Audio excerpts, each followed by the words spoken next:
जी, मैं हूँ गुफरान तबारक। इस वीडियो में हम लोग अलजेब्रा मैथमेटिक्स को बिल्कुल जीरो से पढ़ने की कोशिश करते हैं। जैसे क्या होता है कि हम लोग अर्थमेटिक पढ़ते हैं। अर्थमेटिक में क्या होता है कि हमें जो भी चीज़ें कंसीडर करते हैं सारे के सारे हम नंबर में ही कंसीडर करते हैं, पर अलजेब्रा में क्या होता है हमको नंबर में कंसीडर नहीं करना होता। हमें एक वेरिएबल में, जिसे हम चर बोलते हैं, उसमें कंसीडर करना होता है।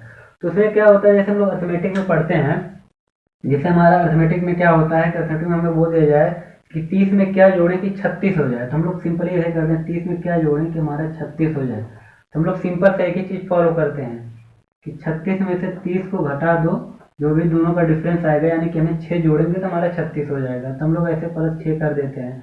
तो ये तो हमारा सॉरी, यह तो हमारा अर्थमेटिक में होता है, चीज़ें बिल्कुल क्लियरली दिखती हैं। तो लेकिन अलजेब्रा में बिल्कुल इसका उल्टा तो नहीं होता है, लेकिन अलजेब्रा में थोड़ा एडवांस होता है, चीज़ें इजीली समझ में आती हैं। जैसे अभी यहाँ पे बोल दिया जाए कि 30 में क्या जोड़े हैं कि हमारा 25 आ जाए।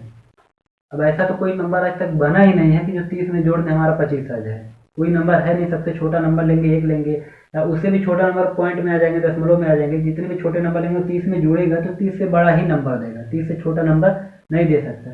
तो ऐसी चीज़ों को सॉल्व करने के लिए हमें अलजेब्रा की ज़रूरत पड़ती है।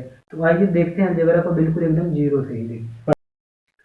अलजेब्रा में जो चीज़ें शुरुआत की जाती है एक चर से शुरुआत करते हैं, जैसे X Y Z, A B C D, X Y Z, जो भी मतलब हम लोग कंसीडर कर सकते हैं, कुछ भी कंसीडर करके हम लोग बिल्कुल जीरो से ही लिखते हैं। जैसे मान लीजिए हमें कोई भी नंबर ले लेते हैं, जैसे मान लीजिए हम यक्स सॉरी जैसे मान लीजिए हम लोग यक्स ले लेते हैं। अब यक्स ले लेते हैं तो देखा जाता है यक्स के आगे से 3 लिखा होता है, या यक्स के ऊपर ऐसे 2 लिखा होता है। तो चीज़ों को समझ लेते हैं कि इनमें चीज़ें है क्या चीज़। तो देखिए, जो भी इसको क्या बोलते हैं, जो भी हमारा नंबर होता है, इस नंबर को हम लोग बोलते हैं क्या, इस नंबर को हम लोग बोलते हैं कोफिशिएंट, या हिंदी में इसे गुणांक बोला जाता है। इसको बोलते हैं हम लोग कोफिशिएंट, या हिंदी में इसे हम लोग गुणांक बोलते हैं। ये हमारा क्या होता है, कोफिशिएंट होता है। जो 3 लिखा होता है हमारा, ये कोफिशिएंट होता है। इसको फिर हम लोग कोफिशिएंट बोलते हैं या गुणांक बोलते हैं। जो यहाँ पे हमारी पावर दी हुई है, जो यहाँ पर मतलब 2 लिखा हुआ है, इसको हम लोग क्या बोलते हैं, इसको हम लोग पावर बोलते हैं या घात बोलते हैं। मतलब इस टर्म की ये पावर है, ठीक है, इसे पावर बोलते हैं, या हिंदी में इसे हम लोग घात कहते हैं। ये तो पावर हो गई। उसके बाद फिर हमारा जो ये चीज़ बचता है, तीसरी चीज़ है, 3 टर्म। देखिए, किसी भी अलजेब्रा टर्म में 3 चीज़ें होती हैं। एक घात होती है, एक वेरिएबल होता है, एक उसका गुणांक होता है जिसे कोफिशिएंट भी बोलते हैं हम। ये जो हमारा होता है इसको हम लोग क्या बोलते हैं, वेरिएबल, या हिंदी में इसे बोलते हैं चर। अब देखिए वेरिएबल क्या, वेरिएबल का मतलब होता है 2 वर्ड से मिलकर, वेरी प्लस एबिलिटी, दोनों चीज़ें इसमें है। देखिए, कोई भी चीज़ रहता है वेरी मतलब कोई भी चीज़ घटता बढ़ता ऊपर नीचे होता रहता है, उसको वेरी करना बोलते हैं। कि कोई चीज़ मतलब वेरी करता रहता है ऊपर नीचे, जैसे आपका वेट वेरी करता रहता है। आप उम्र घटती जैसे बढ़ती रहती है, वैसे आपका वेट जो है वेरी करता रहता है। या फिर आप कुछ भी ऐसी एक्टिविटी करते हैं, उससे भी आपका वेट थोड़ा वेरी करता है। एबल मतलब उसकी एबिलिटी होती है कि ऊपर नीचे आता है, उसी को हम लोग बोलते हैं वेरिएबल। जो भी हमारे यक्स रहता है इसकी वैल्यू में से चेंज होती ही रहती है, कभी मतलब फिक्स नहीं होती। जैसे किसी क्वेश्चन में कुछ और आएगी, किसी दूसरी क्वेश्चन में कुछ और आएगी, ऐसे आते हैं। तो हमारा क्या हो गया, कोफिशिएंट हो गया, वेरिएबल हो गया, हमारे घात हो गई। 3 चीज़ें से एक टर्म रहता है। इसको हम लोग पूरे जो ये हमारा लिखा हुआ है, इस पूरे को हम लोग बोलते हैं टर्म बोलते हैं, या इसे हम लोग हिंदी में पद बोलते हैं। ये हमारा कितना है, एक पद है, ठीक है। 3x², ये हमारा कितना हो गया, एक पद हो गया। अब उसी तरीके से और चीज़ें समझते हैं, जैसे 3x+2। ये देखेंगे क्या वो यहाँ पे आएगा, यहाँ पे मतलब एक टर्म ए है, एक टर्म ए। यहाँ पे हमारे कितने हो गए, 2 टर्म हो गए। या मतलब एक को हम लोग बोलते हैं 2 पद। इसमें कितने पद हो जाएंगे, 2 पद। 3x+2, यहाँ पे 2 पद हैं। एक पद हमारा ये हो गया, एक पद हमारा ये हो गया। यहाँ पे कितना हो गया, 2 पद हो गए। अब क्या देखेंगे, अब हमको बोलना होगा, जैसे मान लीजिए कोई सा नंबर लिखा हुआ है 4x। अब हमको पूछ लिया जाए कि इसमें बताइए कि गुणांक कौन सा है, यक्स का गुणांक कितना है। तो यक्स का गुणांक जो भी होता है हमारा ये होता है, जो उसके सामने लिखा होता है, यक्स की जो सामने लिखा होता है, एक्स हो या वाई हो, जेड हो, कोई भी हो, उसके सामने जो भी लिखा रहता है उसको हम लोग क्या बोलते हैं, उसका गुणांक। तो इसका यक्स का गुणांक जो है यही हमारा क्या है, गुणांक है, या इसी को हम लोग क्या बोलते हैं, कोफिशिएंट बोलते हैं। कोफिशिएंट बोलते हैं। तो x का गुणांक कितना है, x का गुणांक हमारा 4 है। ठीक है, अब पूछ ले जाए कि अगर कोई और सवाल दे दिया जाए, कोई और मतलब टर्म ऐसे दे दिया जाए 3x² + 4।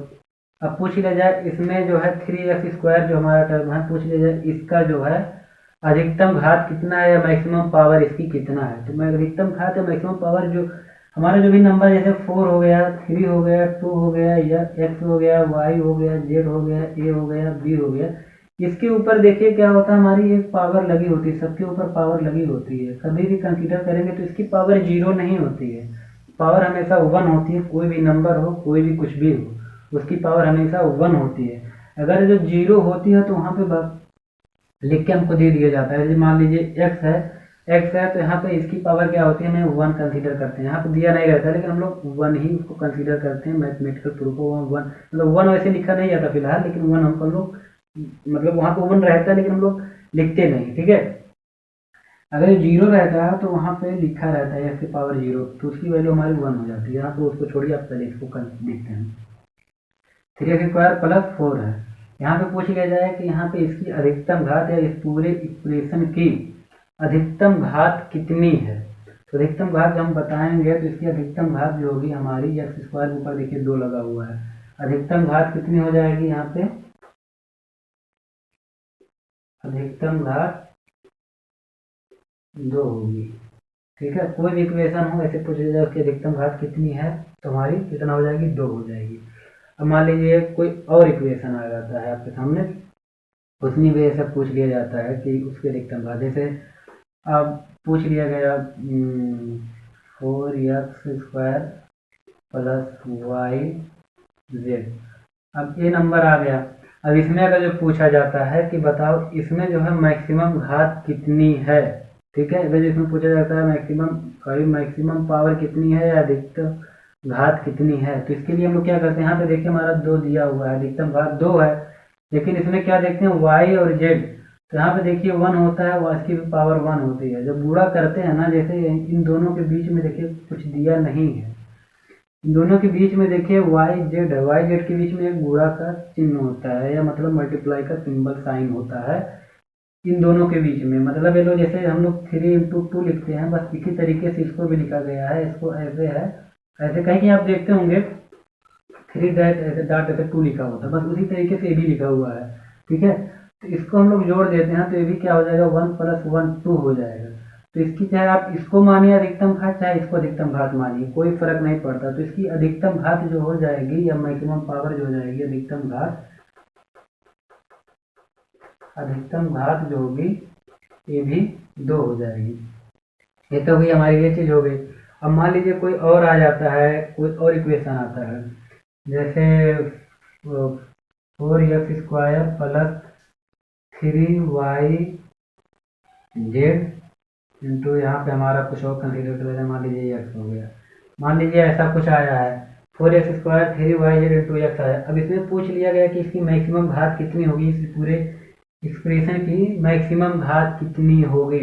तो मैक्सिमम घात बताने के लिए क्या है, यहाँ पे देखिए हमारा दिया हुआ है 2। यहाँ पे देखिए मैं वहाँ बताया हूँ कि आपको 1 दिया रहता है, सबकी पावर 1, जिसकी पावर कुछ नहीं होती उसकी पावर 1 होती है, पर 1 हम लोग लिखते नहीं हैं। यहाँ पे देखिए 1 है, यहाँ पे 1 है, यहाँ पे 1 है, सबकी पावर 1 है। तो सबकी पावर को क्या करेंगे हम लोग आपस में जोड़ देंगे। यहाँ पे देखिए सबकी पावर जोड़ दिए, इसकी भी पावर जोड़ दिए, देखिए इसकी पावर जोड़े, इसकी पावर जोड़े, इसकी पावर जोड़े, 1 + 1 + 1 कितना हो गया, 3 हो गया है। मतलब यहाँ पे कितना आ गया, 3। तो भले ही मतलब अलग अलग दिए हों, x y z तीनों अलग टर्म दिए हों, लेकिन हम लोग यहाँ पे क्या देख रहे हैं कि तीनों जब गुणे में ये लोग रहेंगे, ठीक है, एक बीच में गुणा, जब गुणा के फॉर्म में रहेगा ये, तो हम लोग क्या करेंगे, तीनों को जोड़ देंगे, तो इसकी अधिकतम घात जो हो जाएगी हमारी 3 हो जाएगी। अधिकतम घात 3 हो जाएगी। अब देखते हैं कोई और मान लीजिए ले लेते हैं, देखिए 3x²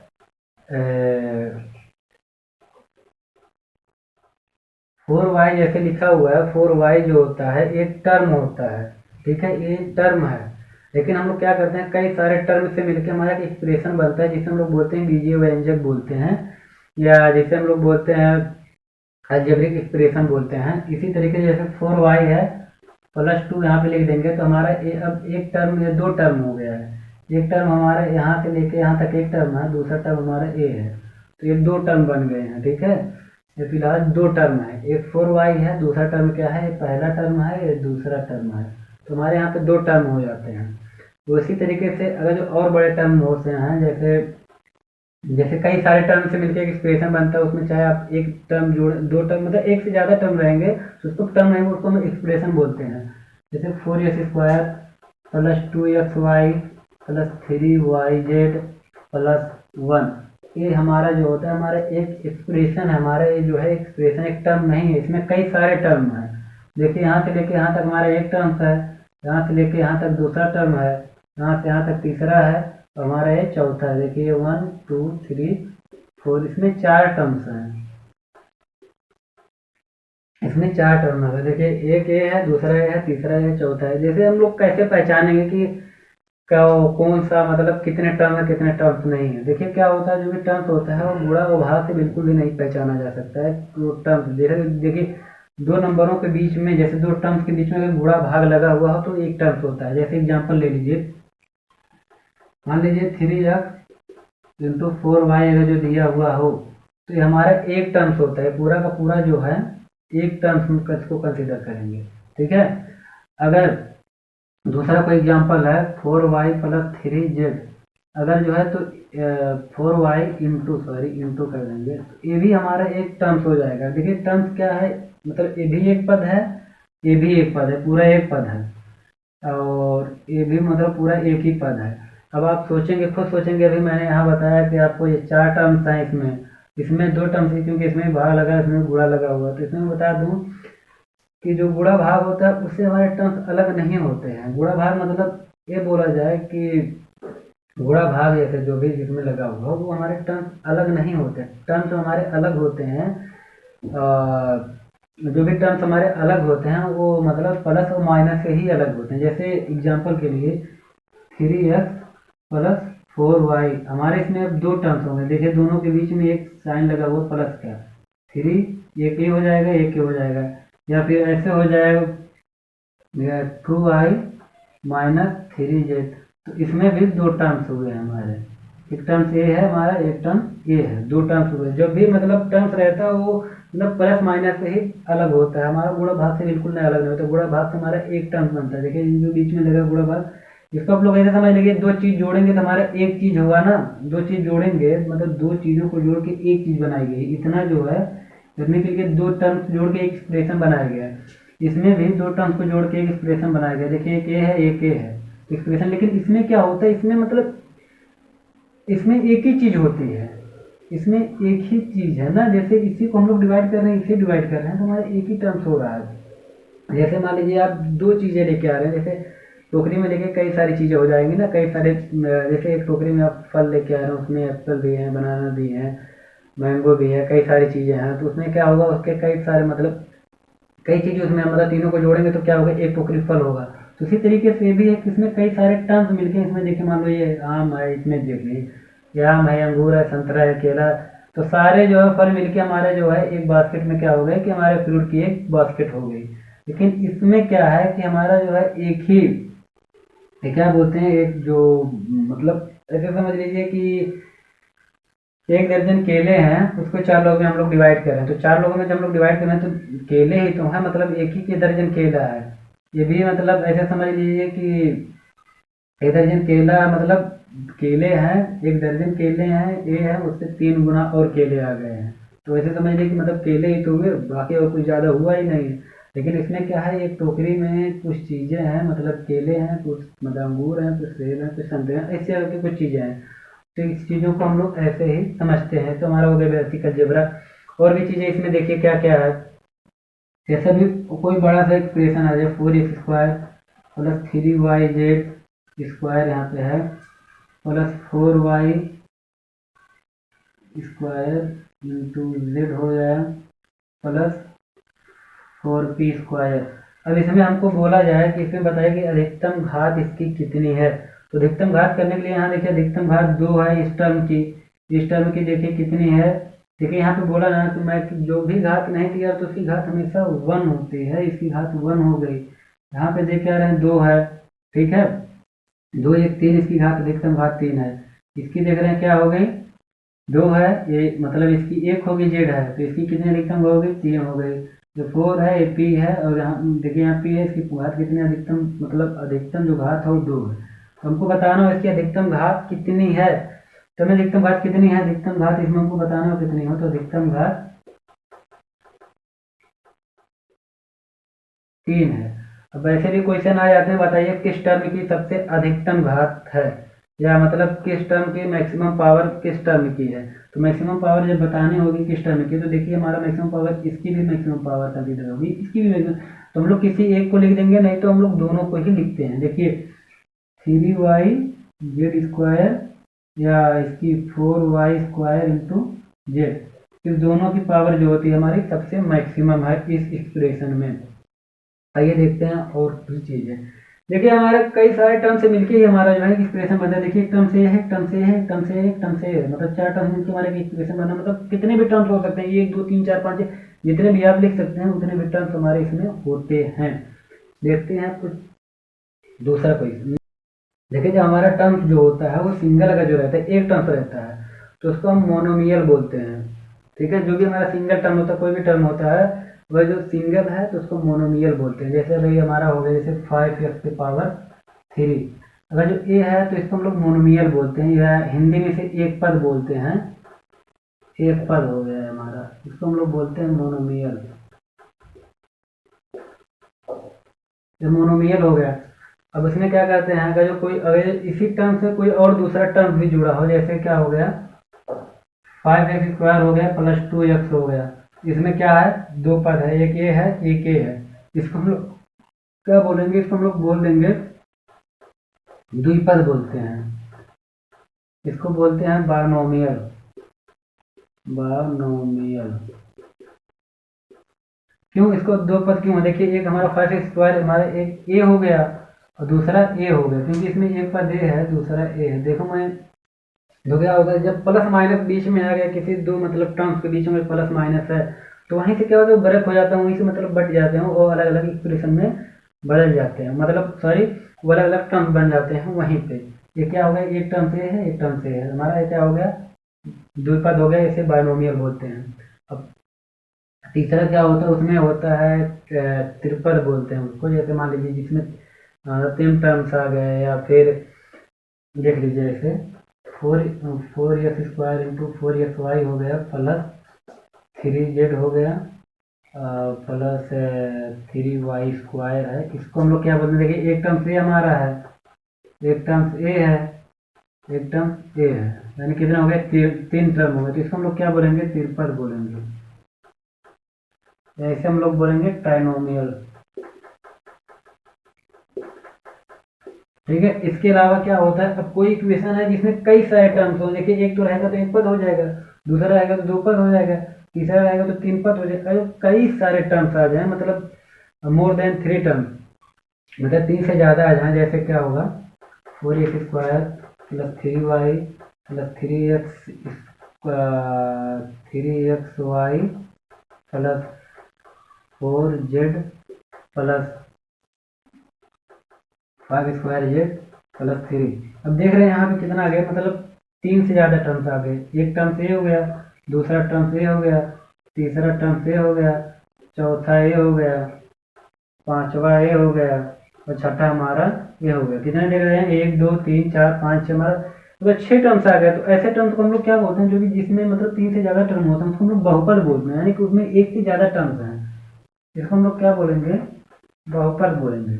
जैसे कि आप या इंग्लिश में इसे हम लोग बोलते हैं पॉलिनोमियल।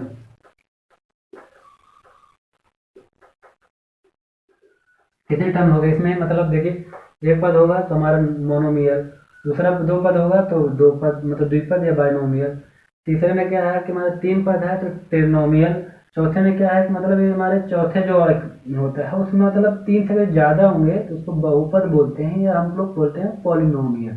पॉलिनोमियल इस तरीके से हमारा जो है जो भी हमारा बेसिक अलजेब्रा है हमारी ऐसे ही है, इसको आप लोग समझ सकते हैं एकदम इजीली तरीके से। मैक्सिमम पावर बतानी होगी तो मैक्सिमम पावर क्या करेंगे, जो भी पूरे एक्सप्रेशन में जिसकी भी जिस टर्म की मैक्सिमम पावर सबसे ज़्यादा होगी उस एक्सप्रेशन की वो मैक्सिमम पावर होगी। अब इसमें हम लोग क्या देखेंगे, यहाँ पे 2 दिया हुआ है, 2 यहाँ पे देखिए, अगर हमको यहाँ पे बताना हो कि इसकी अधिकतम घात कितनी है तो यहाँ पे 2 दिया हुआ है, यहाँ पे 1 है, यहाँ पे दोनों को मतलब जोड़ेंगे, इसका इसका 2 हो जाएगा, इसका इसका जोड़ेंगे मतलब इसका ही जोड़ेंगे मतलब 1 ही रहेगा। लेकिन यहाँ पे देखिए 2 दिया है, यहाँ पे 1 मतलब जोड़ेंगे हमारा 3 हो जाएगा, यहाँ पे तो 3 हमारा अकेले है। तो इसकी अधिकतम घात जो होगी, अधिकतम घात जो हमारी है, हमारी कितनी हो जाएगी, 3 हो जाएगी। किस टर्म की अधिकतम घात होगी, किस टर्म की अधिकतम घात है यार, सबसे अधिकतम घात किस टर्म की है, तो हमारी किस टर्म की है, 5y² इंटू जेड। इसकी जो हमारी मैक्सिमम घात है, कितनी घात है, 3 घात है। इस तरीके से हम क्वेश्चन को हम लोग समझने के लिए हम ऐसे ही कर सकते हैं। हमारी था ये बेसिक अलजेब्रा, आगे भी ऐसी चीज़ों को हम लोग पढ़ते रहेंगे। ठीक है, थैंक यू।